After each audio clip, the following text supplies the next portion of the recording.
అంశాన్ని ఆలోచించుకుందాం. పరిశుద్ధుడు అయిన ప్రేమ కలిగిన మా తండ్రి, మీ ఘనమైన శ్రేష్టమైన నామానికి వందనాలు చెల్లిస్తున్నాం నాయన. గడిచిన కాలం అంతా మీ కృపలో భద్రపరిచారు తండ్రి. ప్రభు దినమున మీ సన్నిధిలోనికి చేర్చి మీ పిల్లలతో మాట్లాడటానికి అవకాశం ఇచ్చిన విధానాన్ని బట్టి వందనాలు చెల్లిస్తున్నాం. చేరువచ్చిన ప్రతి బిడ్డను జ్ఞాపకం చేసుకోండి. పరసంబంధమైన దీవెనలు బిడ్డలకు అనుగ్రహించమని వేడుకుంటూ క్రీస్తు నామమున ఈ ప్రార్థన చేసి అడుగుచున్నాం తండ్రి, ఆమెన్. ప్రభునందు ప్రియమైన దేవుని పిల్లలారా, మన క్రైస్తవ జీవితంలో, క్రైస్తవ సమాజంలో ముఖ్యంగా మనం బాప్తిసం తీసుకొని సంఘంలో చేర్చబడిన తర్వాత, క్రీస్తు రాజ్యంలో చేర్చబడిన తర్వాత మనకంటూ కొన్ని శాసనాలు, మనకంటూ కొన్ని లేఖనాలు, మనకంటూ కొన్ని కట్టడాలు అనేవి నియమించాడు.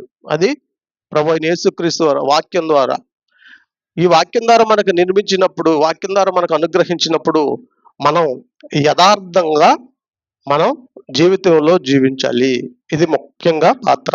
అందుకే నీ మాటలో యథార్థత ఉన్నదా అనేది అంశం మీద మనం ఆలోచించుకుందాం. నీ మాటలో యథార్థత ఉన్నదా అనే అంశం మీద మనం ఆలోచించుకుంటే, ఈ యథార్థత గురించి మనం ఆలోచించుకుంటే, లోకంలో బ్రతుకుతున్న వాళ్ళు, క్రీస్తుని ఎరగని వారు, లోకస్తులు వాళ్ళు ఎలా మాట్లాడినా దేవుడు పట్టించుకోడు. ఎందుకంటే దేవుని కుటుంబంలోనికి వాళ్ళు రాలేదు కాబట్టి, దేవుని సన్నిధికి వాళ్ళు తెలియదు కాబట్టి, దేవుని రాజ్యంలోనికి వాళ్ళు రాలేదు కాబట్టి దేవుడు వారిని పట్టించుకోరు. అంతే కదా. ఇప్పుడు మన స్కూల్లో జాయిన్ అయ్యారు అనుకోండి పిల్లలు, ఆ పిల్లలనైనా పట్టించుకుంటారు, మీరు చదువుతున్నారా లేదా అని లోకస్తులను అడుగుతారా, లేకుంటే ఆ స్కూల్లో జాయిన్ అయిన వాళ్ళని అడుగుతారా? ఆ స్కూల్లో జాయిన్ అయిన తల్లిదండ్రులను, స్కూల్లో పిల్లల్ని, మీ పిల్లలు సరిగా చదవట్లేదు, మీ పిల్లలు సరిగా హోంవర్క్ చేయట్లేదు, మీ పిల్లలు సరిగా మాట్లాడటం లేదు, సరిగా అప్పగించిన బాధ్యతను నెరవేర్చట్లేదు అని పేరెంట్స్కి కంప్లైంట్ ఇస్తారు. బయట వాళ్ళకి ఎవరైనా ఇస్తారా? ఏ రంగంలోనైనా, ఒక ఉద్యోగం చేస్తున్నాం అనుకోండి, ఒక ఆఫీస్లో, ఒక ఫ్యాక్టరీలో, ఎక్కడైతే మనం ఉద్యోగం చేస్తున్నామో ఆ ఉద్యోగంలో వాళ్ళకే వాళ్ళ మీద యాజమాయిషి ఉంటుంది, అంటే ఆధిపత్యం ఉంటుంది. వాళ్ళ మాట వినాలి, వాళ్ళు చెప్పినట్లే వినాలి అని. అలా ఉంటేనే రూల్స్ వాళ్ళకి చెల్లుతాయి. అలా ఉంటేనే, అలా ఒప్పందంతోనే వాళ్ళు ఉద్యోగంలో చేస్తారు, ఆ ఒప్పందంతోనే వాళ్ళు స్కూల్లో చేస్తారు, ఆ ఒప్పందంతోనే వాళ్ళు వ్యాపారాలు చేసుకుంటారు. చాలా మంది ఇప్పుడు హాస్పిటల్స్ ఉండవు, హాస్పిటల్ యాజమాన్యానికి వీళ్ళు ఏమైపోవాలి, లోబడాలి. బయట వాళ్ళకి చెప్పరు కదా. అక్కడ జాయిన్ అయిన వాళ్ళ పిల్లలకే వాళ్ళ రూల్స్ అండ్ రెగ్యులేషన్స్ అనేవి అర్థమవుతాయి. అలాగే దేవుని సంఘములో, దేవుని రాజ్యంలో చేర్చబడిన మనకు కొన్ని విధులు అనేవి నిర్వర్తించబడ్డాయి దేవుని వాక్యంలో, పరిశుద్ధ గ్రంథంలో. ఆ వాక్యాన్ని మనం విస్మరించినప్పుడు, మనలో ఆ యథార్థత లేనప్పుడు దేవుడు పెట్టే అనేకమైన ఇబ్బందుల వల్ల మనం ఏమైపోతామంటే ఆ యథార్థతను కోల్పోయి మన ఇష్టం వచ్చినట్లుగా మాట్లాడుకుంటాం. లోకస్తుల్లానే మన మాటల్లో యథార్థత ఉండదు. అబద్ధాలతో, మోసాలతో ఇలా కొన్ని మనం చెప్పుకుంటూ మనం బ్రతికేస్తూ ఉంటాం. అంటే ఒక పక్క ఆరాధన చేసుకుంటూ, ఒక పక్క రాజ్యంలోనికి వస్తూ, రొట్టె ద్రాక్షారం ఇస్తూ, పరిశుద్ధులుగా జీవిస్తూ, మన మాటల్లో యథార్థత లేకపోవటం వల్ల దేవుడికి అయిష్టంగా బ్రతికే బ్రతుకులు మనవి. అందుకే మీరు కీర్తన గ్రంథం ఒకసారి చూడండి. కీర్తన గ్రంథం 5వ అధ్యాయం,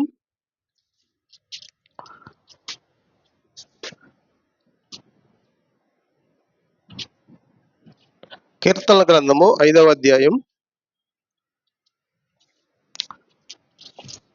9వ వచనం చూస్తారా?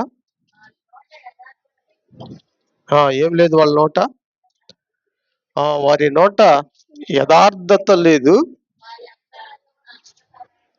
వారి అంతరంగము నాశనకరమైన గుంట, వారి కంఠము తెరచిన సమాధి, వారు నాలుకతో ఇచ్చకములాడుదురు అన్నాడు. వాళ్ళేంటి? నాలుకతో ఇచ్చకములాడుదురు అంటారు. పేరుకే వాళ్ళు ఏంటి? క్రైస్తవులు. పేరుకే వాళ్ళు పరిశుద్ధులు, కానీ వారి నోట అంట యథార్థత ఉండదు అంట. అంటే నాశనకరమైన గుంట అంటే ఏంటంటే ఆ మాటల ద్వారా మనం పాపంలోనికి వెళ్ళటం, ఆ మాటల ద్వారా మనం యథార్థతను కోల్పోవటం, ఆ మాటల ద్వారా దేవుని నామాన్ని మనం కళంకం తెప్పించటం, అంతే కదండి.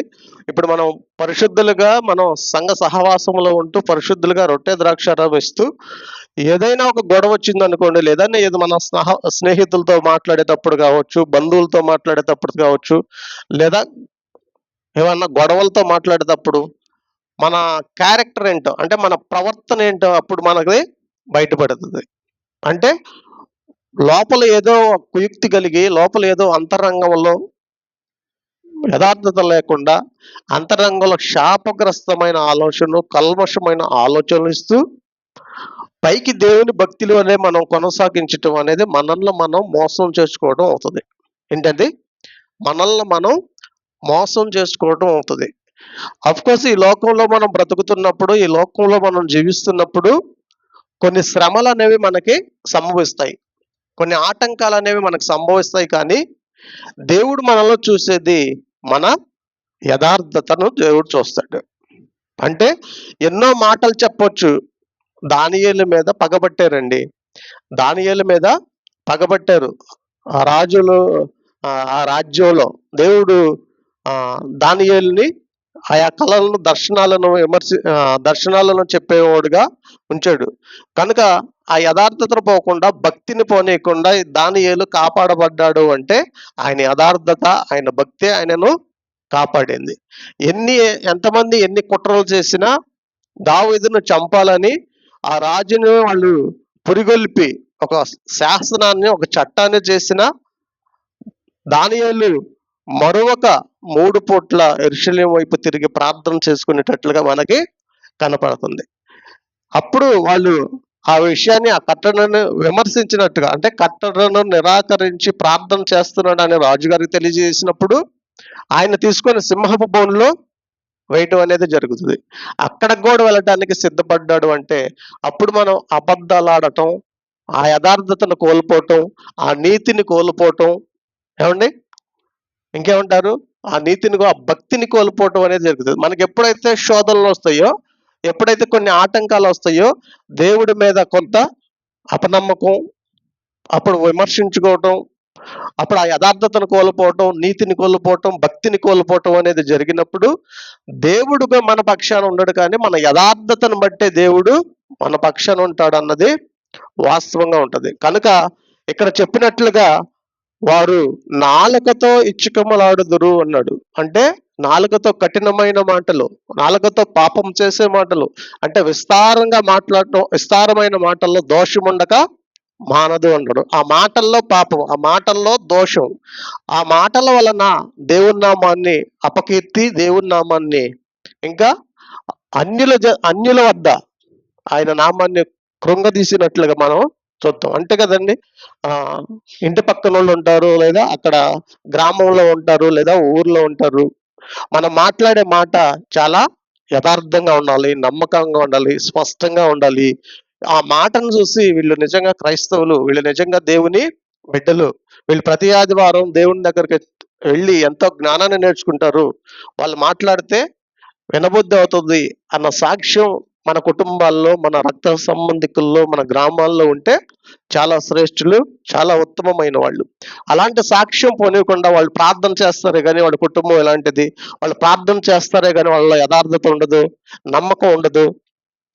ఏదో వెళ్ళొస్తారు కానీ లోకంలోనికే వెళ్ళొస్తారు, మళ్ళా ఆరాధనకే వెళ్ళొస్తారు అనుకుంటే ఎంతకాలం ఇలాగా మన జీవితకాలం ఇలాగా మనల్ని మనం మోసం చేసుకుంటూ వెళ్ళిపోతే, మనల్ని మనం తక్కువ చేసుకుంటూ వెళ్ళిపోతే అసలు వాక్యానికి ఉన్న ప్రాధాన్యత ఏంటి, మన ప్రార్థనకు ప్రాముఖ్యత ఏంటి, మన పరిశుద్ధకు ప్రాముఖ్యత ఏంటి, మనం నమ్మిన దేవుని యొక్క గొప్పతనాన్ని మనం ఎప్పుడు తెలుసుకుంటాం, ఆయన మాటలు ఎలా రాయబడ్డాయో మనం ఎలా తెలుసుకుంటాం. కనుక ఇవన్నీ కూడా మనం ఆలోచించుకోవాలి. 39వ కీర్తన కూడా చూడండి. అదే కీర్తన రాసిన గ్రంథం 39వ కీర్తన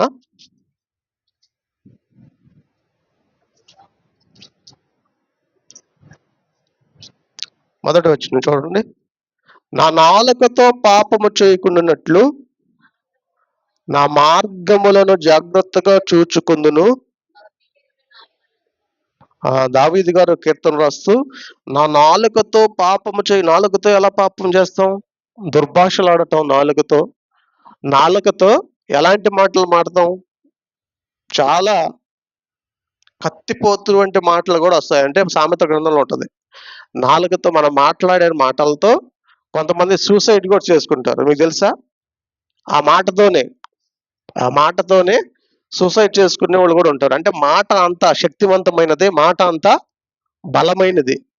అంటే ఎవరైనా ఒక దెబ్బ కొట్టి చూడగానే నన్ను ఆ మాట అనకు అంటారు చూడండి.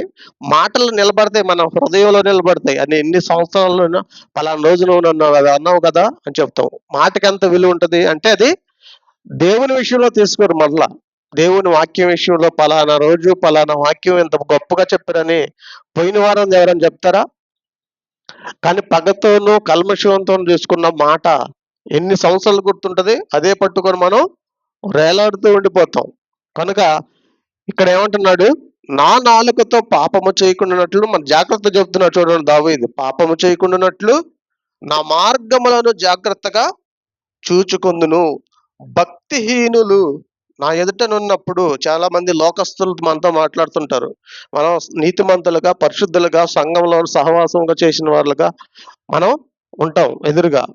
అప్పుడు భక్తిహీనులు మనతో మాట్లాడుతారు. అంటే భక్తిహీనులు అంటే ఏంటి? లోకంలో ఉన్న వాళ్ళు, ఇంకా సంఘంలోనికి రాని వాళ్ళు, లోకస్తులుగా ఉన్నవాళ్ళు. భక్తిహీనులు నా ఎదుట ఉన్నప్పుడు నా నోటికి చిక్కము ఉంచుకొందును అనుకుంటిని అన్నాడు. చిక్కము అంటే అంటే నోరు తెరవకుండా నోటిని జాగ్రత్త పరుచుకోవటం. చిక్కం అంటే ఏంటి? చాలా మంది పశువులకు కడతారు కదా చిక్కం. కళ్ళంలో దున్నుతూ ఉంటాయి. కళ్ళంలో త్రొక్కుతూ ఉంటాయి గింజలు. లేదా పొలాల్లో అరక దున్నుతూ ఉంటారు. అవి మిరప తోటలైనా లేదా పత్తి మొక్కలైనా తింటాయేమోనని చెప్పి నోరు తెరవకుండా ఏం చేస్తారంటే చిక్కని కడతారు. ఆ చిక్కం కట్టినప్పుడు ఇంక నోరు తెరవదు, తినటానికి ఏమీ అవకాశం ఉండదు. అలాగే మన నోటిని కూడా చిక్కముతో ఏం చేయాలి అన్నది కట్టుకోవాలి. అంటే మన నోటిని కంట్రోల్ చేసుకోవాలి.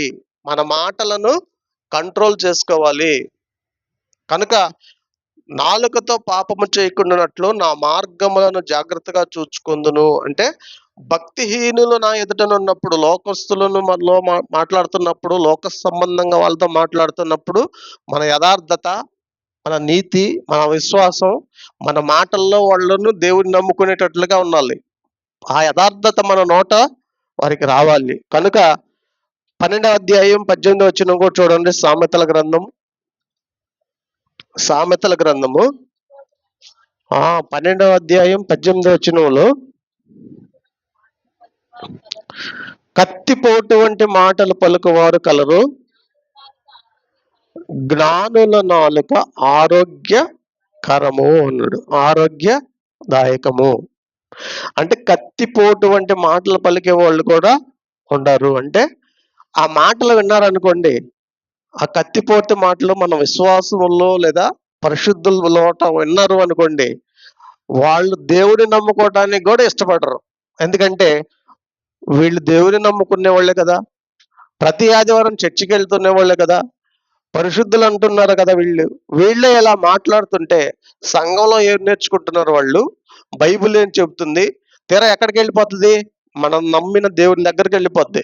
వీళ్ళ దేవుడు ఇదే నేర్పాడా అంటే ఆ మాటలు వాళ్ళను దేవుని దగ్గరకు రాకుండా చేస్తాయి. అంటే నీ ప్రవర్తన వలన, నీ మాట వలన ఒక వ్యక్తి సంఘంలో చేర్చబడాలి. ఒక వ్యక్తి క్రీస్తు దగ్గరకు నడిపింపబడాలి. ఒక వ్యక్తిని దూరం చేసుకోకూడదు. నీ మాటల వల్ల. ఒక వ్యక్తి నీ మాటల వల్ల దూరం అవుతున్నాడు అంటే కారణం ఏంటంటే నీ వల్ల ఒక ఆత్మ ఏమైపోతుంది? నశించిపోవటానికి దగ్గరలో ఉన్నదన్నది మనం నమ్మాలి. కనుక ఇర్మీయా గ్రంథం చూడండి. ఇవన్నీ విలువైన సంగతులు. మన భక్తి జీవితంలో నేర్చుకునేవి, మన యథార్థత జీవించేటప్పుడు మనకు నేర్చుకునేవి, ఇవన్నీ కూడా మనం ఆలోచించుకోవాలి. కనుక వీటిని మనం నిర్లక్ష్యంగా చేయకూడదు. ప్రతిదీ మనం ఆలోచించుకొని ముందుకు సాగిపోవాలి. 9వ అధ్యాయం 5వ వచనం చూడండి. ఇర్మీయా గ్రంథము.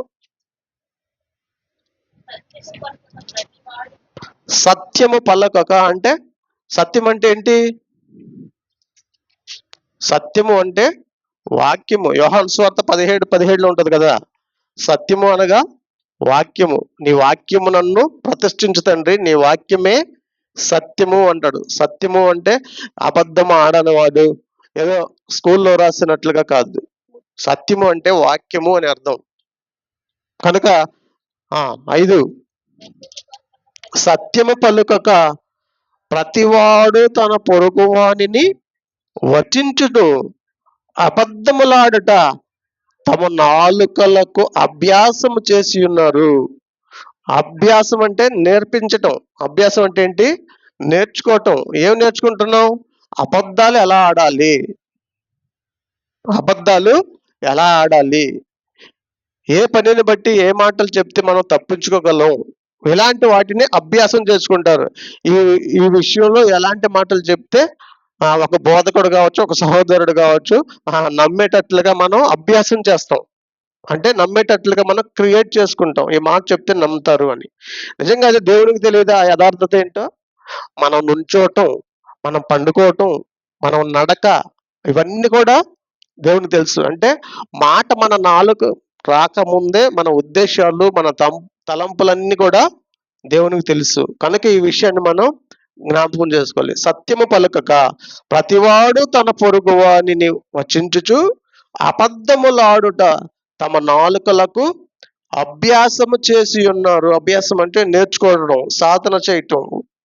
ఎలా చెప్తే ఎలా ఉంటారు, ఎవరు వింటారు, ఎవరికి ఎలా చెప్పాలి, అది లోకస్తులకు చెప్పాలా, పరిశుద్ధులకు చెప్పాలా, సహోదరులకు చెప్పాలా, పిల్లలు ఉన్నారంటే తల్లిదండ్రులకు ఎలాంటి మాటలు చెప్పాలి, అంటే నేను ఆటలాడుకోవడానికి వెళ్ళాలంటే ఎలాంటి మాటలు చెప్పాలి, అబద్ధాలు ఎలా చెప్పడం నేర్చుకోవాలి, ఇవి అన్నిటిని అభ్యసిస్తారంట వాళ్ళు. కింద ఏమంటున్నాడు? వాళ్ళు ఏ ఆలోచన ఏంటి? అలా అభ్యాసం చేస్తూ ఎదుటివారి తప్పులు పట్టవలని ప్రయాసపడుదురు. దేనికి ప్రయాస? ఎదుటివారి తప్పులు పట్టాలని. నేను పరిశుద్ధుడిని, నేను విశ్వాసిని, నేను బానే ఉన్నాను, నేను దేవుని సంఘంలో ఉన్నాను అని మనల్ని హెచ్చించుకుంటూ, మనల్ని భక్తిపరులుగా చూపించుకుంటూ, ఎదుటివారు ఎలా చిక్కుతారు, ఎదుటివారి బలహీనతలు ఏంటి, ఎదుటివారి తప్పులు ఎలా పట్టుకోవాలి, మనం వాళ్ళ బలహీనతలు ఏంటి, దీని మీద ప్రయాసపడతారంట. ప్రయాసపడటం అంటే కష్టపడటం. అంటే దేవుని వాక్య నిమిత్తం ప్రయాస లేదు, క్రీస్తు నిమిత్తం ప్రయాస లేదు, విశ్వాసులతో ఎలా మాట్లాడాలో ఆ విషయంలో ప్రయాసపడట్లేదు, ఎదుటివారి తప్పులను పట్టుకోవటానికి ప్రయాసపడుతున్నారు. ఎందుకంటే ఆ ప్రయాస వ్యర్థం కదా. క్రీస్తునందు ఆ ప్రయాస వ్యర్థం కదా. ఎదుటివారు ఏ తప్పులు చేస్తే నీకెందుకు? దేవుడు చూసుకుంటాడు, అతను చూసుకుంటాడు. అది మన డ్యూటీ కాదు, మన పని అది కాదు. మనం పరిశుద్ధంగా ఉన్నామా, దేవునికి వ్యతిరేకంగా ఉన్నామా, దేవునికి భిన్నంగా ఉన్నామా, దేవునికి అనుకూలంగా ఉన్నామా అనేది మన జీవితం మనం చూసుకోవాలి. ఎదుటి వారి గురించి మనం తప్పులు పట్టాలనే ఆలోచన మనకు ఎప్పుడు కూడా రాకూడదు. అది వాక్యానుసారమైనది కాదు అని చెప్పి బైబిల్ సెలవిస్తుంది. కనుక ఫిలిప్పీలకు రాసిన పత్రిక కూడా చూడండి ఒకసారి. ఫిలిప్పీలకు రాసిన పత్రిక 2వ అధ్యాయం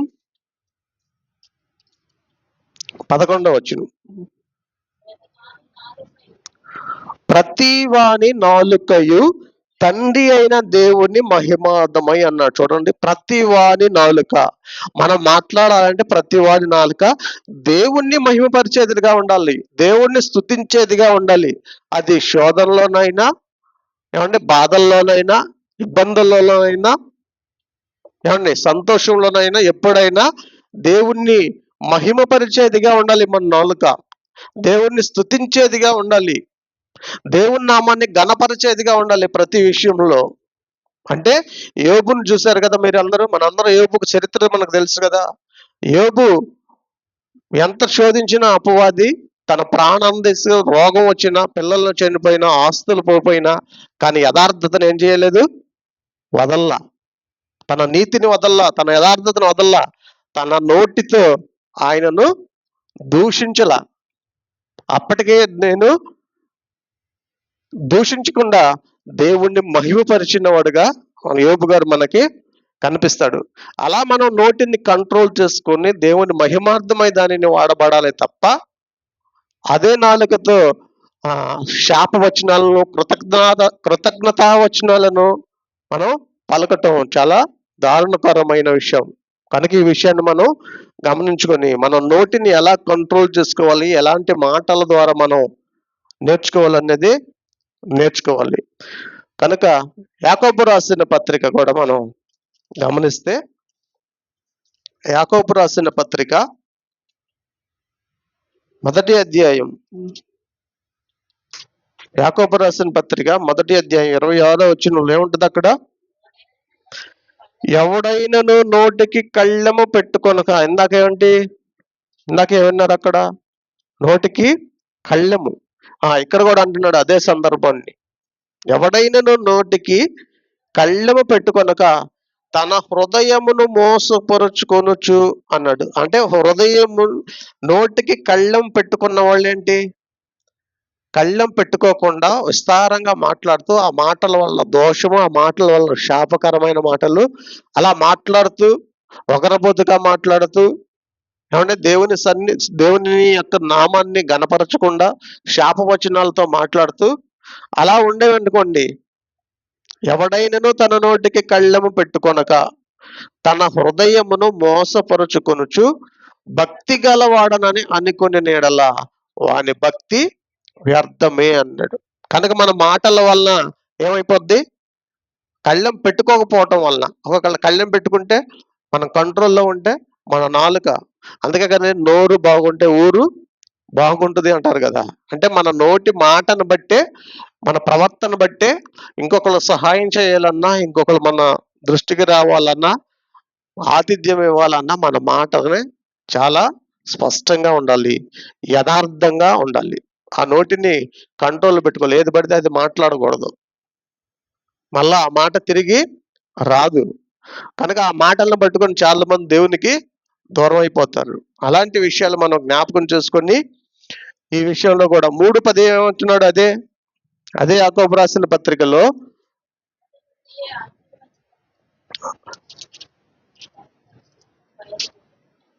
యాకోబు రాసిన పత్రిక 3:10 ఒక్క నోట నుండి మనకి ఎన్ని నోర్లు ఉన్నాయండి? ఒక నోరు. క్రీస్తును నమ్మేం కదా, లోకంలో ఉన్నాం. అప్పటి వరకు ఎన్నో శాపకరమైనవి, ఎన్నో దోషకరమైనవి, ఎన్నో పాపకరమైనవి ఎన్నో మాటలు మాట్లాడిన నోరు.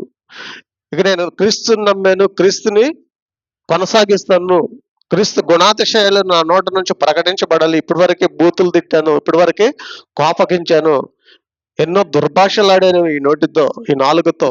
కనుక ఇక నుంచి నేనేం చేయాలి అంటే, దేవుని రాజ్యంలోనికి వచ్చిన తర్వాత, సంఘంలోనికి వచ్చిన తర్వాత ఈ నాలుకతో దేవుణ్ణి మహింపరచాలి అని మనం తెలుసుకోవాలి. 10వ వచనం, ఒక్క నోటి నుండి ఆశీర్వచనమును ఈ నోటి నుండి స్తుతిస్తాం, ఈ నోటి నుండి పాటలు పాడతాం, ఈ నోటి నుండి వాక్యాన్ని ప్రకటిస్తాం, ఈ నోటి నుండే దేవుణ్ణి ప్రకటిస్తాం. దేవుడి నామాన్ని గల్లపరిచినట్లుగా భక్తి పరులకు మనం కొనసాగుతాం. కానీ మళ్ళా బయటకు వెళ్ళిన తర్వాత శాపవచనములను బయట వెళ్ళును. మళ్ళా ఇదే నోటితో అవతలకు వెళ్ళిపోగానే మనం బూతులు, అవతలకు వెళ్ళిపోగానే దేవునికి విరోధంగా బ్రతకటం, సమాజానికి విరోధంగా బ్రతకటం. కనుక మనల్ని చూసి ఒక వ్యక్తి దగ్గరకు రావాలి అంటే వీళ్ళు క్రైస్తవ కుటుంబం, దేవుని నమ్మిన కుటుంబం, ఇలా ఉండాలి అని ఎవరు చూసి సాక్ష్యం పొందిన మాదిరికరంగా జీవితాలు ఉన్నారో చూడండి. అలాంటి మాదిరికరమైన జీవితాలను జీవించి మనం ముందుకు సాగిపోవాలి. కానీ ఎలా పడితే అలా మనం కొనసాగకూడదు. మనకంటూ కొన్ని నిబంధనలు ఉన్నాయి, మనకంటూ కొన్ని మాటలు రాయించాడు దేవుడు. ఆ మాటలు మనం చదువుకోవాలి. ఆ మాటల ప్రకారంగా జీవిస్తేనే మనకి పరలోకం. ఎలా పడితే అలా జీవిస్తే పరలోకం మనకి రాదు.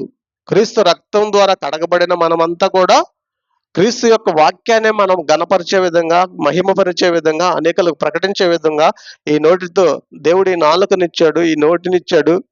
ఇక నుంచి ఇవన్నీ అంటే ఇప్పటి వరకు కొంత కాలం ఎన్నో శాపగ్రస్తమైన మాటలతో వాడాను కాబట్టి ఇక నుంచి దేవుని స్తుతించే మాటలు నా జీవితాంతం ఈ నోటితో వాడాలి. ఇది ఆయన ఇచ్చిన నాలుక, ఆయన ఇచ్చిన నోరు, ఆయన కొరకు వినియోగించాలి, ఆయన కొరకు ఉపయోగించాలి అని మనం వాక్యం తెలిసిన వాళ్ళగా, భక్తిపరులుగా, పరిశుద్ధులుగా మనం ఆలోచించుకొని మంచి నిర్ణయాలు తీసుకొని దోషభరితమైన ఆలోచనలు, దోషభరితమైన మాటలు మాట్లాడకుండా యథార్థత లేని మాటలు, అంటే నీతి కలిగిన మాటలు మాట్లాడకుండా మనం చేస్తే మన సాక్ష్యం వ్యర్థమైపోద్ది. అలాగే మన భక్తి కూడా వ్యర్థమైపోద్ది. అలా మనం మాట్లాడుకొని మనల్ని మనం శాపగ్రస్తులుగా చేసుకోవటం అంటే, ఏమండి? అలా మనం మాట్లాడుకొని మనల్ని మనం శాపగ్రస్తులుగా చేసుకుంటాం. అలాగే మన హృదయం కూడా మనల్ని మోసం చేస్తది. ఆ మోసం చేసినప్పుడు మనకు పరలోకం ఎలా దక్కుతుంది చెప్పండి? ఉన్న దాంట్లోనే మనం ఏవైతే విధులున్నాయో ఆ విధుల ప్రకారంగా మనం జీవించాలి. ఆ విధులను మనం కొనసాగించాలి.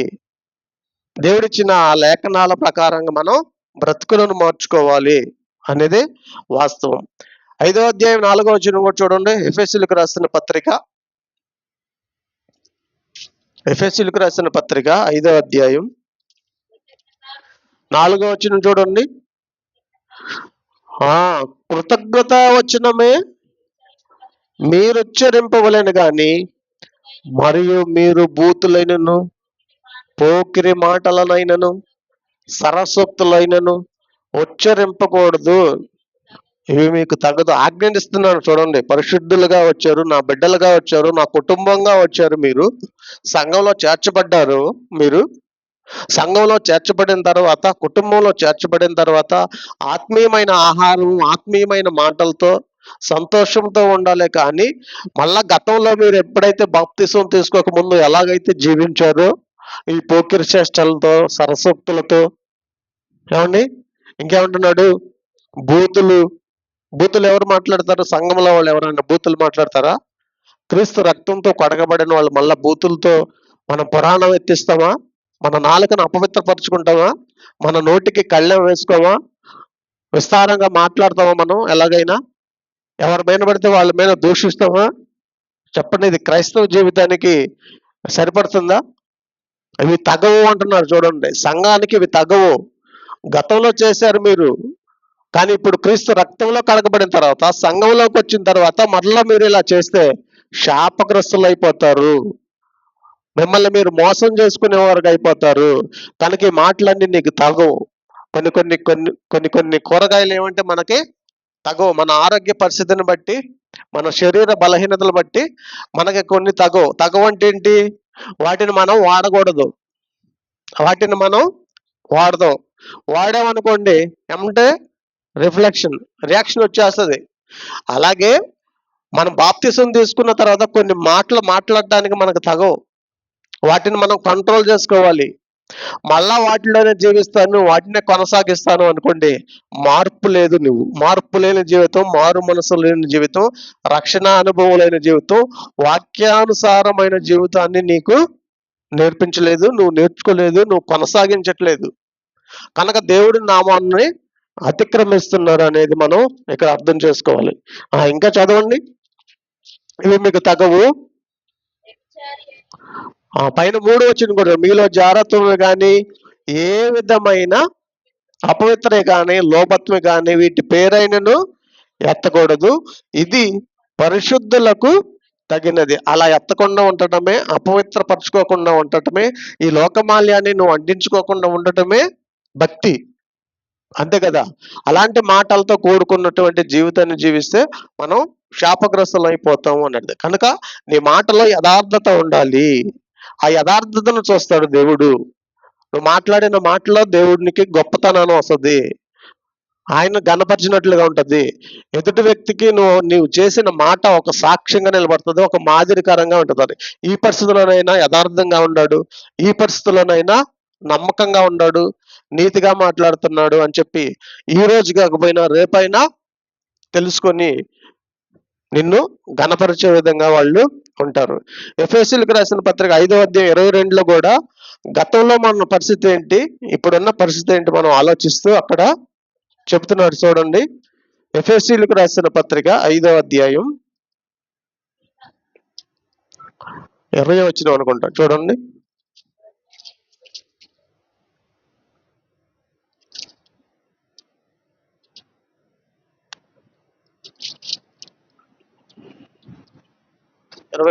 ఎఫెసీయులకు రాసిన పత్రిక 4వ అధ్యాయం, క్షమించండి,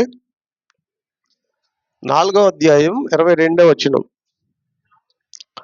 కావున మునుపటి ప్రవర్తన విషయంలోనైతే, మునుపటి ప్రవర్తన విషయం అంటే మునుపటి ప్రవర్తన ఏది మనది?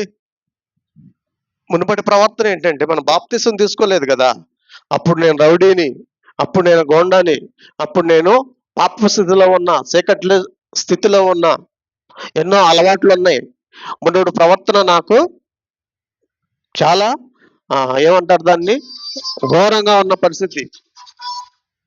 కనుక ఇవన్నీ కూడా మనం ఆలోచించుకోవాలి. చూడండి, కావున మునుపటి ప్రవర్తన విషయంలోనైతే మోసకరమైన దురాశల వలన చెడిపోవు మీ ప్రాచీన స్వభావమును వదులుకొని, ఇవన్నీ మనం వదులుకోవాలి. మీ చిత్తవృత్తి యందు నూతన పరచబడిన వారై నీతియు యథార్థమైన భక్తి గలవారై దేవుని పోలికగా సృష్టింపబడిన నవీన స్వభావమును ధరించుకొనవలెను అన్నాడు.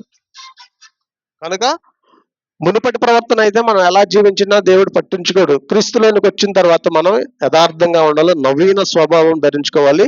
అది దేవుని యొక్క పోలిక అంటున్నాడు. ఆ పోలికలతో మనం నడుచుకోవాలి అనేది. మన మాట మృదువైనదిగా ఉండాలి, యథార్థమైనదిగా ఉండాలి, నీతి కలిగినదై ఉండాలి. అలా మనం మాట్లాడి జీవిస్తే దేవునికి మహిమకరంగా ఉంటుందని తెలుస్తూ ప్రతి విషయంలో మత్తయి సువార్త 12:36 ముగిస్తాను. వ్యర్థమైన ప్రతి మాటకు విమర్శించమందు లెక్క చెప్పవలసి ఉన్నది అంటాడు అక్కడ. ఏమండి, వ్యర్థమైన ప్రతి మాట, మనం మాట్లాడిన ప్రతి మాటల విషయంలో మనం ఏం చేద్దాం, విమర్శ దినం మనం లెక్క చెప్పవాలి. మనం మాట్లాడిన ప్రతి మాట దేవుడు అడుగుతాడు. ఇది ఎందుకు మాట్లాడావు, యథార్థంగా ఎందుకు లేవు, ఎందుకు నిందించావు, ఎందుకు విమర్శించావు, ఎందుకు అబద్ధాలాడావు.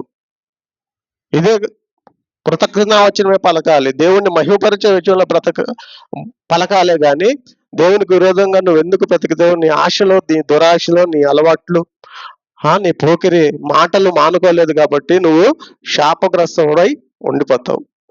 అలా ఉండకుండా నువ్వు మారి నూతనంగా ఉండగలిగితే, దేవుడిని మహిమపరచగలిగితే నీకు మంచి జీవితం ఉంటుందని దేవుడు సెలవిస్తూ చెప్తున్నాడు. అలా మన కుటుంబాలు ఉండాలని ప్రేమపూర్వకంగా మనవి చేసుకుంటూ నేను ఆ మాటలు ముగిస్తున్నాను.